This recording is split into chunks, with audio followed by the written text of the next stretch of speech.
ఈరోజు జూబ్లీహిల్స్ లో జరుగుతున్న ఉప ఎన్నిక ప్రజాస్వామికంగా జరగాలని ఆకాంక్షించే పార్టీ కాంగ్రెస్ పార్టీ. ప్రజాస్వామ్యం పట్ల గౌరవాన్ని ఎప్పుడూ ఆచరించే పార్టీ కాంగ్రెస్ పార్టీ. ఎన్నికల సంఘానికి విజ్ఞప్తి చేస్తున్నాం, ఎవరైనా సరే ఏ పార్టీ వాళ్ళైనా సరే నియోజకవర్గం కాని నాయకులు నియోజకవర్గంలో ఎన్నికలు జరిగే సందర్భంగా తిరిగితే వారిపైన కేసులు పెట్టుకోవచ్చు.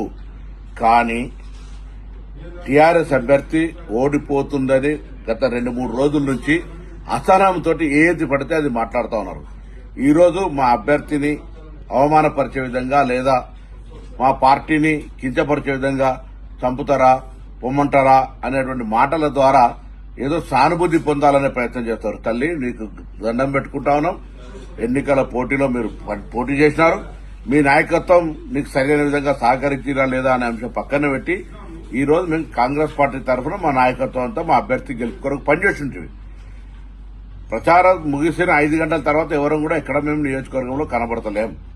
మళ్లీ చెప్తున్నాం, ఎన్నికల సంఘం తమ కార్యాచరణ ప్రకారంగా ఎన్నికల నిబంధనలను ఉల్లంఘించిన అందరిపై ఏ పార్టీలకు అతీతంగా కేసులు పెట్టుకోవచ్చు, పోలీసులు కూడా చర్యలు తీసుకోవచ్చు. అదే సందర్భంలో టీఆర్ఎస్ అభ్యర్థి రాజకీయంగా సానుభూతి పొందడానికి చేస్తున్న ప్రకటనలు కూడా తీవ్రంగా ఖండిస్తున్నాం. ఇది మంచి పద్ధతి కాదు.